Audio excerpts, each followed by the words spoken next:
My husband didn't know the camera was on. And honestly, I wasn't planning to play it. Not at first. But sometimes life gives you moments, unexpected, raw, and so revealing, that you can't unsee. And this one changed everything. It all started a week before his birthday.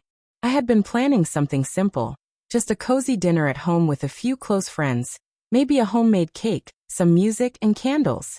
Nothing extravagant. That's what he always said he preferred. Simple things.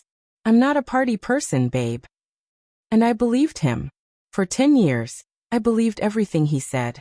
Because when someone looks you in the eye every day and smiles like you're their whole world, you don't question it. You just live in that illusion, thinking it's love. We had a little corner of the house we called the quiet room. It was this small sunroom. He helped me paint light blue when we first moved in. I used it mostly for journaling, sometimes recording vlogs. Little pieces of our life that I wanted to save. I'd gotten into the habit of leaving my camera on, capturing slices of time, mostly for myself. On that particular Wednesday, I left the camera running, planning to record a short thank you video for my followers. But I got a call, walked away, and forgot all about it. That was the moment it happened. He came in. My husband. The man I'd known for over a decade. He didn't see the tiny red light blinking at the edge of the bookshelf. Didn't know he was being watched. And in that 15-minute stretch, my world unraveled. I didn't watch the footage until 2 days later. I was editing some clips for a birthday slideshow. I had planned to surprise him by showing a decade of our memories on the TV during dinner. That's when I saw the file. I clicked it absent-mindedly, expecting to see myself recording the thank you note. But what I got instead was a front-row seat to a conversation I was never meant to hear. He was on the phone. His voice dropped to that tone he never used with me, cool, confident, flirtatious. I remember freezing when I heard him say, "Yeah, she still doesn't have a clue." His laugh echoed in the quiet room, bouncing off those pale blue walls like a betrayal painted in sound. He was talking about me, my name, my habits, the way I still believed in fairy tales. I heard him say I'd never question him because I was too kind and too trusting. He called me safe. Not special. Not loved. Just safe. I remember sitting there staring at the screen, not breathing. He spoke so casually about another woman, someone he had been seeing, someone he met at work months ago. He talked about how easy it was to make excuses. How I never pushed back. How I loved too quietly. He said, "She thinks she knows me, but she only knows what I let her see." I didn't cry. Not at first. I felt something colder than tears. A sort of stillness that comes before a storm. I sat there for hours after the video ended. I watched it twice. 3 times. I took notes, can you believe that? I wrote down the words. Like evidence. As if I'd wake up the next morning and forget. The next few days were a blur. I went through the motions, bought the groceries, texted the friends, even baked the damn cake. Vanilla with caramel frosting. His favorite. Every smile I gave was practiced. Every touch was rehearsed. I didn't confront him. I didn't yell. Because I needed to be sure of what I was about to do. I needed him to see what I saw, exactly how I saw it. His birthday came. Friends gathered. Laughter filled the kitchen.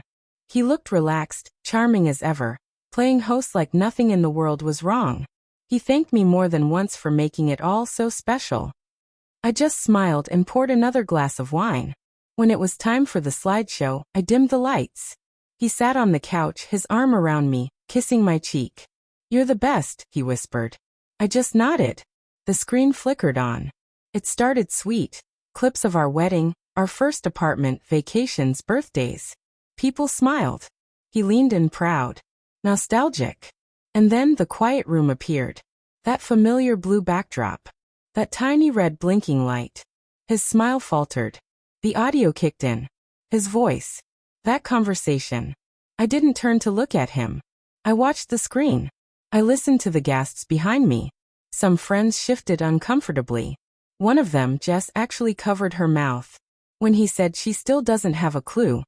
I saw his hand twitch beside me. By the time he got to "she thinks she knows me," he stood up.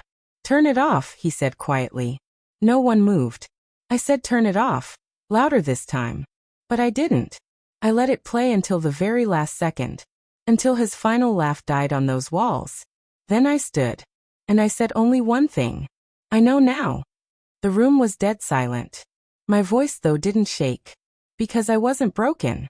Not anymore. I was awake. He tried to speak. Stammered something about context and jokes and editing. But I didn't care.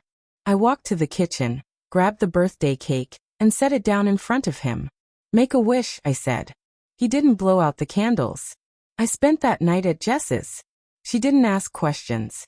Just made tea and sat with me on the balcony until sunrise. That was the first morning I felt light in weeks. Like the truth had peeled something off me I didn't know was weighing me down. He texted, called, left voicemails filled with apologies, explanations, rewrites of the story I already knew too well. But the thing about lies is, they don't survive once the light hits them. And that camera? It saved me. Not because it exposed him, but because it reminded me that I had been watching the wrong story for years. I thought I was living a romance, but I was just an extra in his performance. Now, I write a new kind of story. One where I am the main character. Where honesty matters. Where being too kind and too trusting isn't a flaw, it's just love in its purest form. And anyone who mocks that love doesn't deserve it. So no, I didn't plan to play the video. But I'm glad I did. Because that night, surrounded by people who saw the truth with their own eyes, I gave myself the best birthday gift I could ever ask for. Freedom. Her name is Alina. 34 years old. A schoolteacher by profession. A poet by heart. The kind of woman who remembered birthdays without reminders. Who found beauty in quiet moments and kept handwritten letters in an old wooden box under her bed. People always said she had a calm presence. As if she carried sunlight in her voice. But calm doesn't mean weak. And loving quietly doesn't mean blind. Alina had been married to Omar for 10 years. They met during a teacher training workshop in Lahore. He wasn't a teacher, he was handling the event logistics, but he caught her attention with his confident stride, witty jokes, and the way he seemed to be at ease in any room. He had the sort of charm that felt rehearsed, but she mistook it for polish. Polished people, she thought, knew how to take care of others. And Omar was always taking care of something. Fixing things. Organizing. Planning. He made her feel like her soft-spoken nature was something to be protected. She had come from a quiet home. Her father passed away when she was just 11, and her mother raised her with a soft but steady hand. They didn't have much, but they had values. Dignity, kindness, honesty. Alina never felt the need to raise her voice, because her mother had taught her that strength didn't always roar. Sometimes it simply held its ground. When Omar entered her life, he seemed to understand that. Or at least he said he did. In the beginning, it was beautiful. They'd cook together on Sundays, read side by side before bed, and go on long drives with no destination. He brought excitement into her structured world. And she gave him a sense of stillness that he claimed he had never found before. She believed they complemented each other, like two puzzle pieces from different boxes that somehow still fit. But with time, the pieces stopped fitting as easily. It wasn't obvious, not at first. It started with small things. Missed dinners. Unexplained phone calls. New passwords on devices that once lay openly around the house.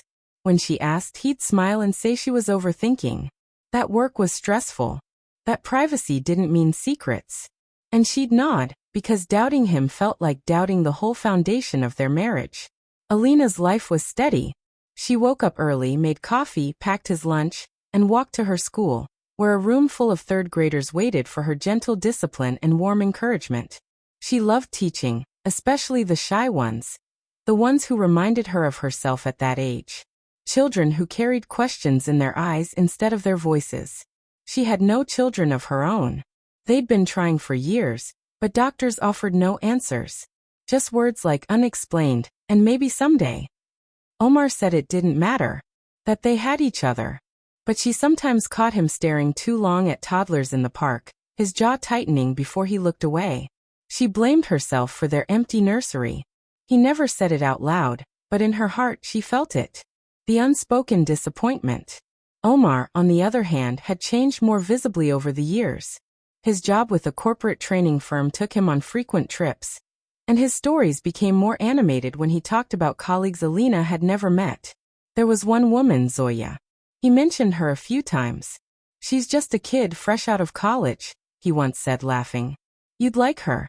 She's full of ideas. Alina smiled and nodded, because why wouldn't she trust him? But then came the nights when he came home smelling of cologne that wasn't his. The weekends where he claimed to be working late, yet returned with a tan line from his watch and a receipt crumpled in his pocket from a restaurant 2 towns over. Still, she waited for proof. For something undeniable. Because Alina wasn't the type to accuse without certainty. Her love wasn't naive, it was deliberate. A conscious choice she made every morning for 10 years. But it wasn't love alone that kept her quiet, it was fear. Fear that if she looked too closely, she'd see something she couldn't unsee. That the man who once memorized her favorite poem and whispered it back during rainy nights might now be a stranger wearing a familiar smile. Omar wasn't a villain, not entirely. He was charming, clever, and capable of deep kindness. He had a way of making people feel important. That's what drew Zoya in. She was 26, ambitious, bright-eyed, and recently promoted. She admired Omar, his experience, his decisiveness, his humor. What began as harmless mentorship quickly morphed into late-night messages, then private coffee dates, then hotel rooms after conferences. She told herself it was temporary, that he would leave Alina eventually. But deep down, she knew she was a detour in his well-curated life. Omar never planned to leave Alina. She was his anchor, his safety net, the one who ironed his shirts and knew how he liked his eggs. Zoya brought excitement. Alina brought peace. He felt entitled to both. He wasn't cruel. Not in the overt sense. He still kissed Alina goodbye each morning. Still brought her flowers when she had a tough week. But everything was performative now. Kindness on autopilot, intimacy by routine. He didn't see the quiet hurt behind her eyes. Or maybe he did but ignored it. Because acknowledging her pain meant accepting the role he played in causing it. Back in that sunroom, the quiet room, Alina often sat by herself, watching the way light filtered through the white curtains. That's where she found clarity. And in a strange twist of fate, that's where the camera captured the moment that changed everything. Omar walked in that day expecting privacy. He didn't know the camera had been left on from earlier. He didn't know his mask was about to slip. That the woman he thought would never suspect a thing was about to hear the unfiltered version of him. Alina didn't watch the footage right away. But as the birthday neared, she began compiling memories for his slideshow. She was determined to make it special despite the distance she felt growing between them. That's when she found the clip. And everything that had been foggy suddenly snapped into focus. The betrayal wasn't just in the cheating. It was in the ease with which he spoke about her. The casual way he minimized her. Reduced a decade of love into punchlines and pity. Yet in that moment, Alina didn't rage. She reflected. She realized she had been carrying the weight of his choices for years, blaming herself for his dissatisfaction, for the silence, for the emotional distance. But watching that footage, she saw it clearly. It wasn't her lack of beauty, or passion, or children. It was his greed. His inability to sit in the comfort of something genuine without reaching for more. Alina didn't smash the camera. She didn't scream or cry or pack her bags immediately. She studied the footage like a scholar reviewing ancient text. She observed the tone, the pauses, the smirk in his voice when he said, "She'll never know." He was wrong. She knew now. But instead of confronting him in the shadows, she waited. Waited for the right moment. A moment where truth wouldn't be whispered, it would be witnessed. And what better moment than the one day he expected only praise? So she made the calls, invited the friends, baked the cake, wrapped the gift, and prepared the video. Because this wasn't just about heartbreak anymore. It was about clarity, about showing the world, and herself, that love deserves honesty, and that silence, when broken with truth, can be the loudest sound of all. And as the candles flickered and faces gathered around the screen, Alina stood not as a woman scorned, but as a woman rising. And the story? It was just beginning. The room was frozen in a kind of disbelief that didn't need words. Alina stood still as the final second of the video faded into silence, the screen now black. For a few seconds, no one moved. No one dared to breathe too loudly. Then a chair scraped back, deliberately. Omar stood, his face drained of all color. His lips parted as if to say something, maybe an apology, maybe an excuse, but nothing came. His eyes darted around the room like a man cornered, searching for an exit that didn't exist. A murmur rose among the guests. Friends, colleagues, neighbors, people who had known them as the perfect couple. One woman shook her head in disbelief. Another clutched her husband's hand tighter. Jess stood quietly in the back, her arms crossed, her jaw clenched. She had always been a silent observer of Alina's life, but now her loyalty was etched across her face like armor. Omar took a step forward, reaching toward Alina, but she gently stepped back. Not dramatically, just enough. Enough to make it clear the space between them had become more than physical. "I need to explain," he began, his voice low and breathless. Alina turned to him calmly. "You did explain. On camera." The shame didn't come from being caught. It came from being witnessed. His betrayal had been exposed not in a confrontation behind closed doors, but under the dimmed lights of his birthday celebration, with people he once charmed now watching him silently judge himself. Someone eventually stood and walked out. Then another. Within minutes, the gathering unraveled. Laughter had once echoed in these walls. Now only the sound of footsteps and departing cars remained. The cake sat untouched. The candles had burned out. The fallout began quietly but quickly. By the next morning, the story had spread. Not because Alina had said a word, but because the guests had. In hushed conversations, forwarded voice notes, and one particular tweet from a friend of a friend that read, *, a woman just played her husband's secret affair video during his birthday party. She said 3 words after. "I know now." Legendary. *. It went viral in hours. The post didn't name them directly, but their small community didn't need names. The neighbors recognized the house. Colleagues pieced together the details. And suddenly, Omar's confident public persona began to crumble. At work, whispers followed him into conference rooms. Zoya was placed on temporary leave, though no official reason was given. HR had requested a meeting. His phone didn't stop buzzing, but not with support. Friends wanted distance. Acquaintances acted confused. Some of the men he once shared drinks with messaged him privately, half concerned, half curious, wanting the inside story. But inside stories have a way of sounding hollow when told after the truth is already public. Omar tried to get ahead of it. He called Alina. Repeatedly. Left voicemails about how everything had been blown out of proportion. That it wasn't what it looked like. That people cheat every day, but don't throw away 10 years over one mistake. Alina didn't respond. Not because she wanted to hurt him, but because she needed silence. For the first time in years, silence that was hers. Not the silence of swallowing pain, but the kind that lets the soul breathe. Inside her, the emotions moved like a storm. Grief, rage, disbelief, then something steadier. Relief. Not because she wanted the marriage to end, but because she had been walking on a tightrope for so long that she had forgotten what the ground felt like. And now, even though it was uneven, it was real. For days she stayed mostly inside, turning off notifications, ignoring the curious stares when she went for groceries. Her principal at the school offered her time off, but she declined. The classroom felt like the only place untouched by the storm. Her students didn't care about gossip. They only cared that she showed up with a smile, with patience, with warmth. And slowly, she began to reclaim pieces of herself. She reread the poems she had written years ago and found new meaning in them.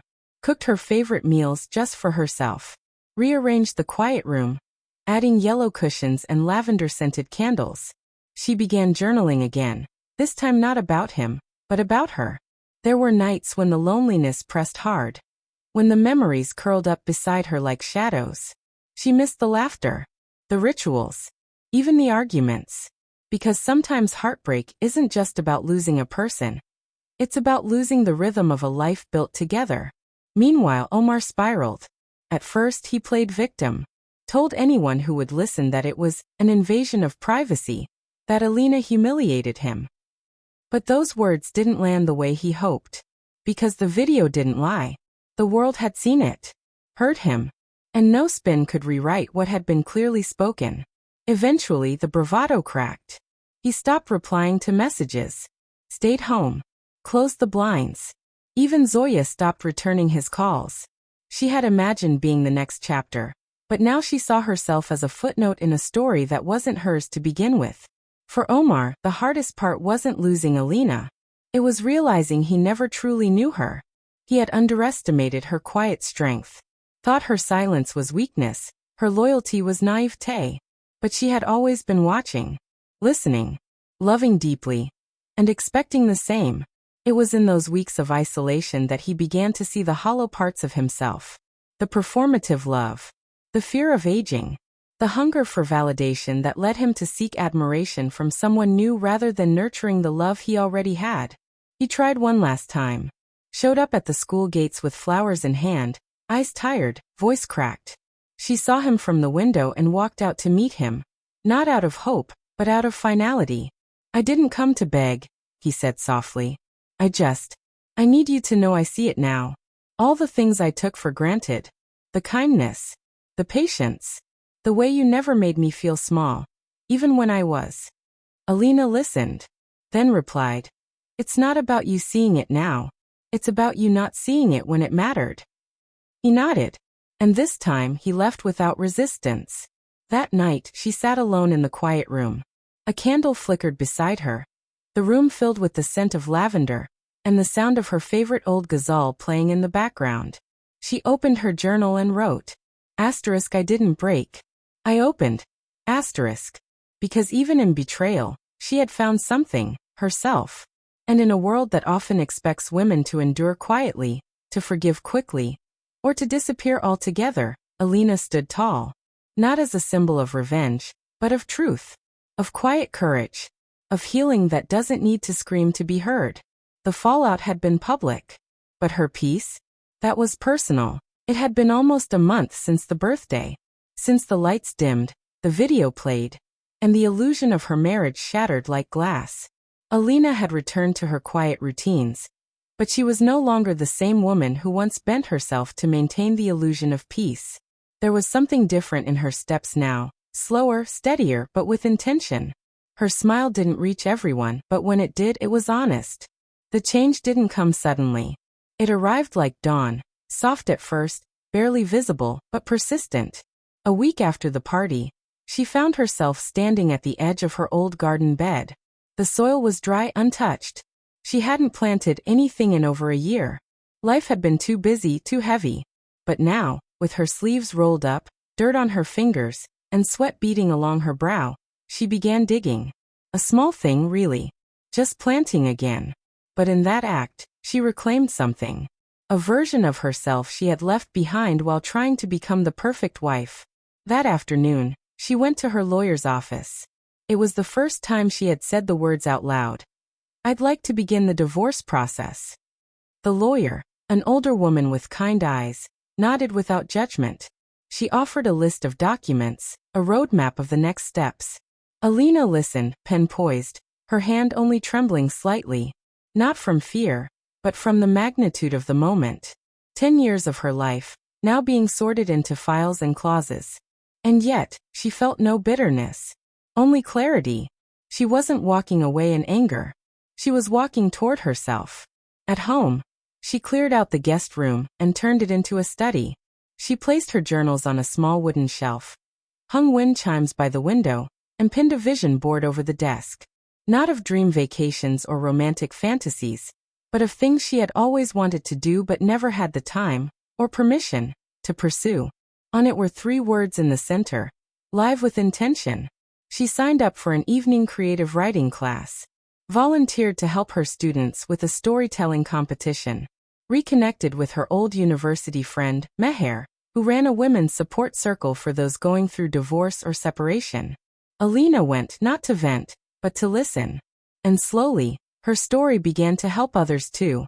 But the most profound shift came not in grand decisions, but in subtle moments. Like the first time she wore red lipstick again. It had been years.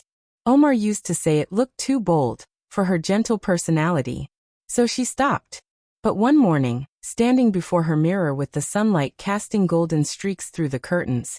She opened a new tube, applied it carefully, and smiled at her reflection. It didn't feel bold. It felt honest. Meanwhile, Omar was unraveling in the quiet of his own making. The phone calls had stopped. The house felt emptier than ever. He noticed the way people looked at him differently now, like they saw through him. He returned to work, but his authority had thinned. The respect he once commanded now came reluctantly. Zoya had transferred to a different department. They hadn't spoken in weeks. When he did try, she answered once, said, "This wasn't what I thought it would be," and hung up. He had lost more than just a marriage. He had lost the one person who believed in him without question. And now he questioned himself daily. Late at night, he'd sit alone, watching old videos on his phone. Birthdays, anniversaries, clips of Alina dancing in the kitchen with a spatula in hand, laughing at something ridiculous. She had always made the house feel alive. Now even the echoes felt hollow. One day he passed by the school she worked at. From his car, he saw her outside with a group of children, laughing, her hair tied back, sleeves rolled up, hands covered in paint. They were making posters for some kind of event.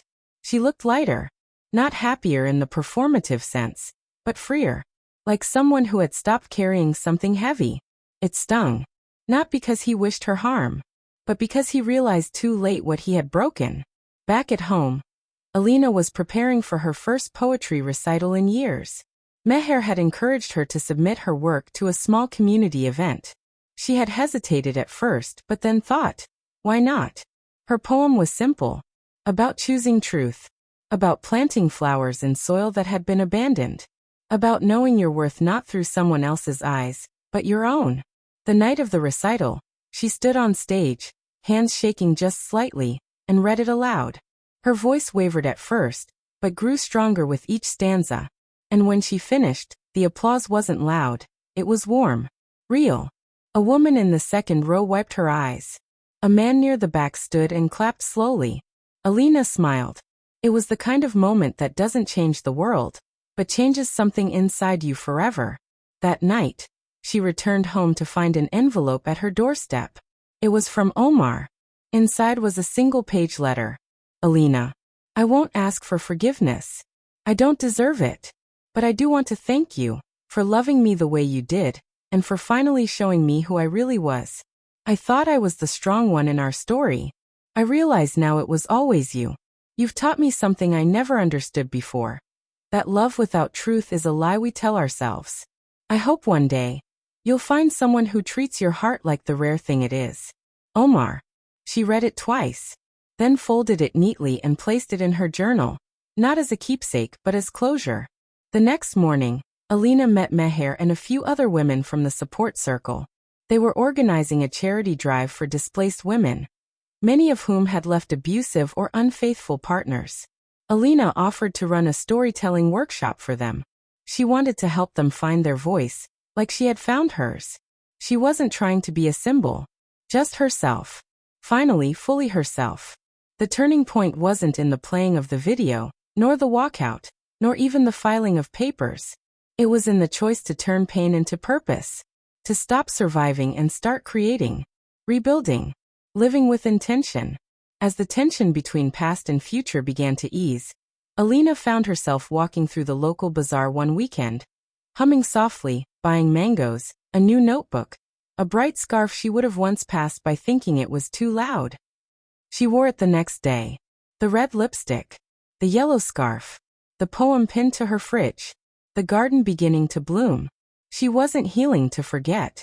She was healing to remember who she was before she shrank herself to fit inside someone else's shadow. And now, standing in the light, she saw clearly. She wasn't a woman scorned. She was a woman awakened. And her story was no longer defined by betrayal, but by rebirth. It was the morning of what would have been their 11th anniversary. A soft drizzle fell over the city, blurring the roads and rooftops like watercolor melting on a canvas. Alina sat by the window, fingers curled around a cup of chai, watching raindrops race down the glass. She hadn't planned to mark the day. No cake, no dinner reservations, no carefully chosen gift hidden in a drawer. Just the rain and silence. and the peace that now lived where old expectations used to stir. But fate, in its ever-intricate choreography, had one last scene waiting to unfold. That same morning, her school was hosting a citywide storytelling competition.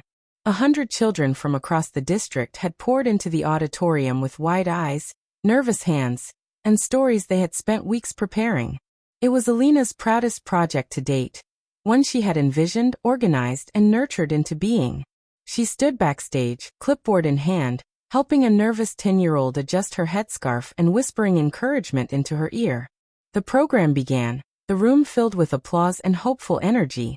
Stories were told about lost pets, magical forests, kind strangers, and brave little hearts. The audience laughed, cried, clapped. Teachers beamed from their seats. Parents wiped away proud tears. And then, as the final child stepped off the stage, the principal approached Alina quietly. "There's someone waiting outside. Says he just wants 5 minutes of your time. I told him you may not want to see him, but he said you'd understand." Alina's heart didn't race. She simply exhaled. Of course it was Omar. She stepped into the rain-soaked courtyard, the light mist clinging to her shawl like breath on a mirror.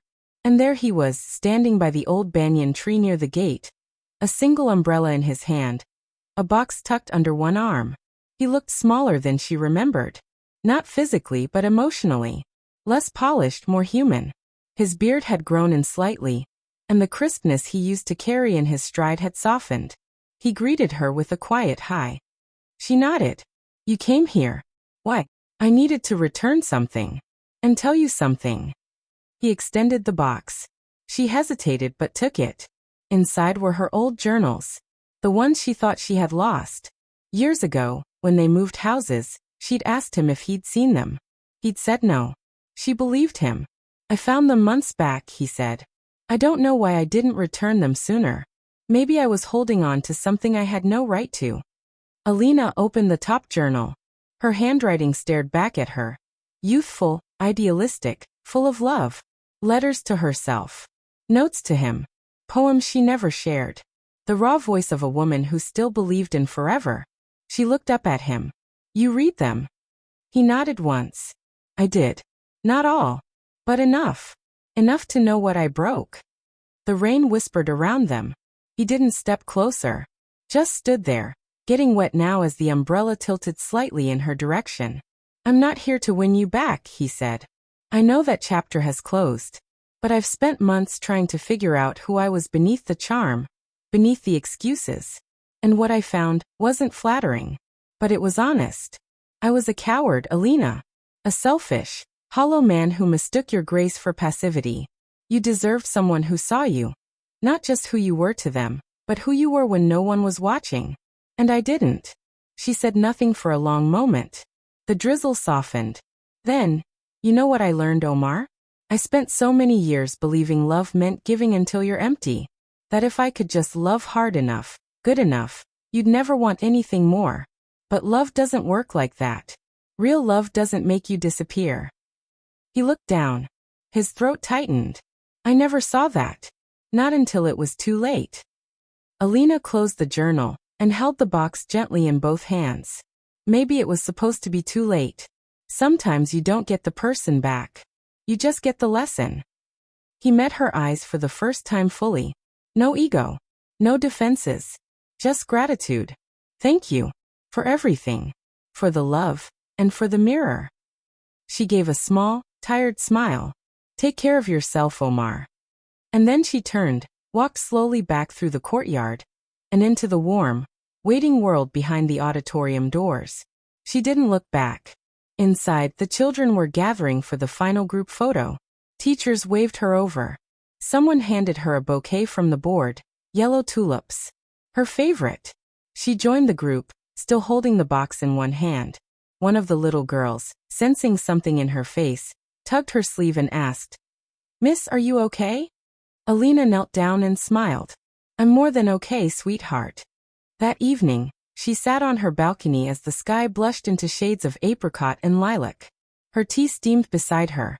In front of her was one of the journals from the box, open to a fresh page. She began to write, but this time not about Omar. Not about pain or betrayal. She wrote about courage, about beginning again, about the quiet triumph of walking through a storm and coming out softer, not bitter. She wrote a story for herself about herself. And in the final lines she wrote, asterisk, the woman who once dimmed her light to make others comfortable, now stands in the sun unashamed. She is not a survivor. She is a creator. Asterisk. The world didn't change overnight. But Alina did. And in doing so, she lit a path for others. A reminder that even when the camera's rolling, even when the heart breaks in front of witnesses, dignity can still rise. Truth can still bloom. And love, real love, begins first within. Her story ended not with a dramatic confrontation, but with a quiet decision to choose herself. And that, in the end, was the most powerful love story of all.